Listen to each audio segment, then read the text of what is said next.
नायक आरक्षण के जनक कोल्हापुर के राजा छत्रपति साहू जी को भी मैं नमन करता हूँ।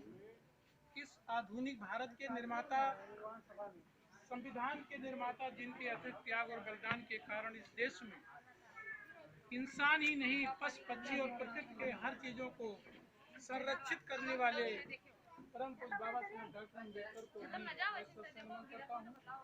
और बाबा साहब के बाद इस बहुजन समाज को फिर से जगाने वाले तथा इसको रंग से राजा बनाने वाले मनोहर काशीराम साहब को भी मैं इस नमन करता हूँ।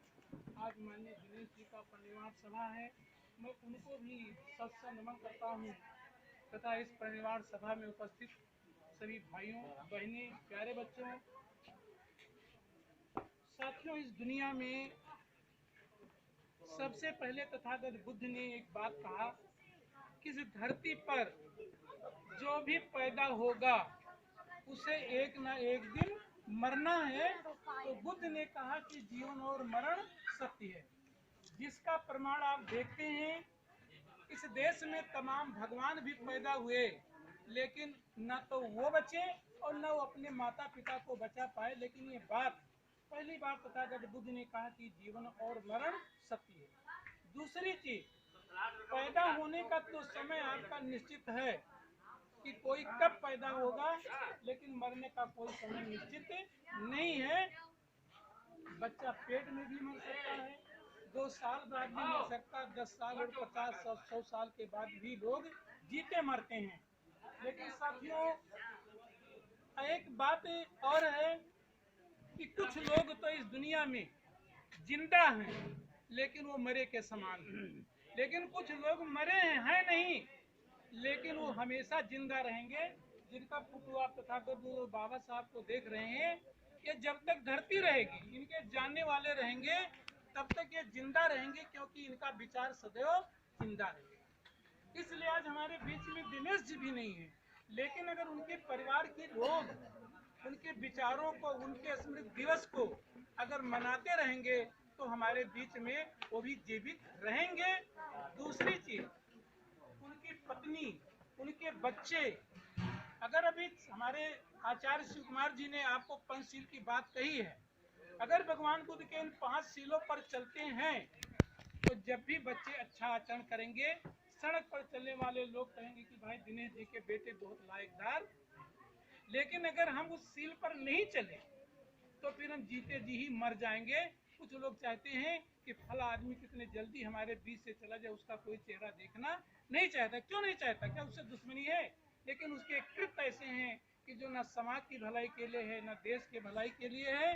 इसलिए साथियों, जीवन मरण तो एक प्राकृतिक नियम है, कोई बचेगा नहीं।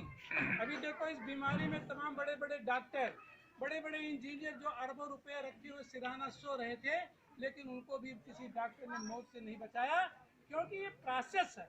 मरना एक दिन सबको है, कोई पहले मरेगा, कोई बाद में मरेगा। इस पर भगवान बुद्ध ने अपनी एक व्याख्यान दिया। अभी इसी श्रावस्ती में एक महिला थी जिसका नाम था किस्सा गौतमी।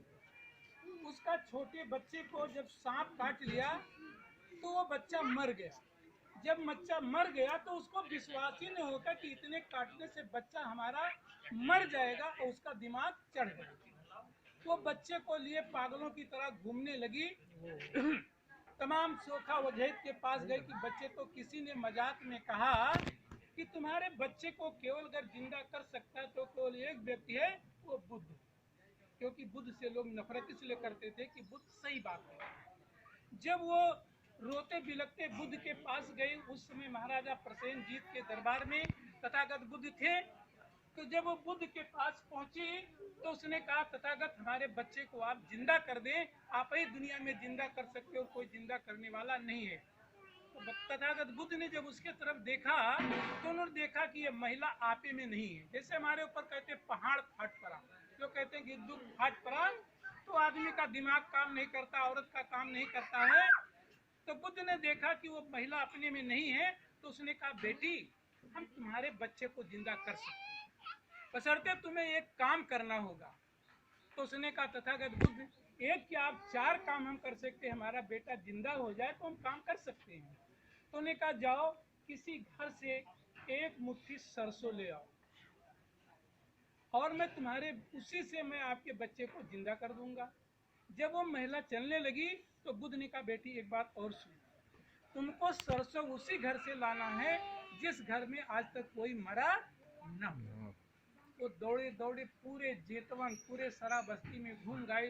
कोई कहे हमारे चाचा मरे, कोई कहे पत्नी मरे, कोई पति मरा, कोई दादी दादा बेटी बेटा। सवेरे से संध्या हो गया, उसको एक भी घर नहीं मिला जिसमें कोई मरा न हो।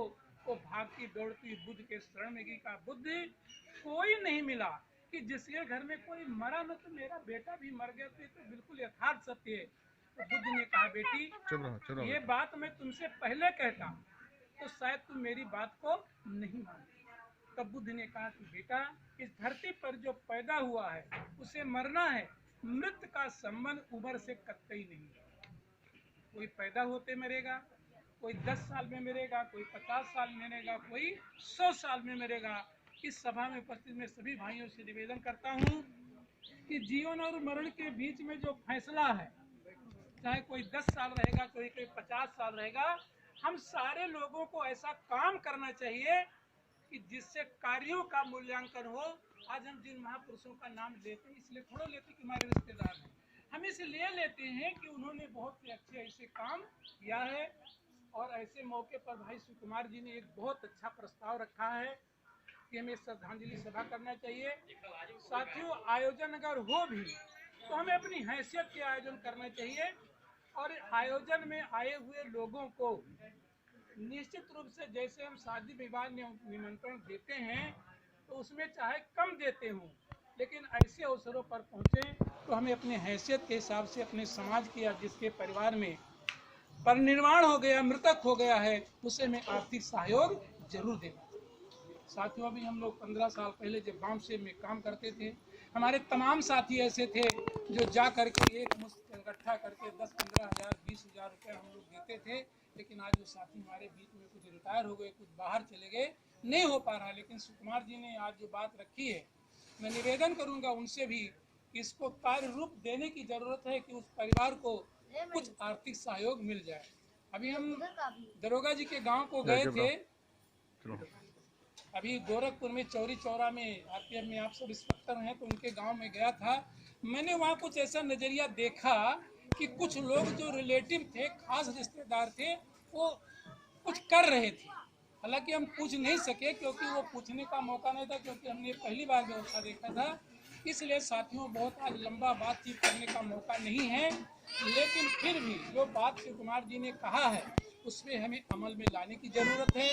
हमें अपने समाज और परिवार को, चाहे वो अमीर हो और चाहे वो गरीब, दुख की घड़ी में हम लोगों को तन मन धन से उसका साथ देना चाहिए। यही मानवता और इंसानियत है।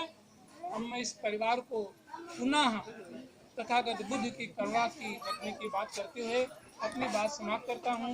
जय भीम, जय भारत, नमो बुद्धाय। उस पर आप वहीं रख दीजिए। हमारे बीच में जो साथी पुष्प अर्पित न किए हो, मैं उनसे पूरा निवेदन करता हूँ पुष्प अर्पित करने। माननीय सुनील कुमार जी हैं, रामदेव जी हैं, विनोद कुमार जी हैं और रामदेव जी हैं और हल्का से चल के आए आपके रिश्तेदार, आपके सभी हमारे आप हमें पुष्प अर्पित करते अपने आगे से तो आप लोग हमें जो साथी पुष्प अर्पित करते हैं। इसी कड़ी में हमारे बीच में जो रेडियो पंचायत है और इस परिवार को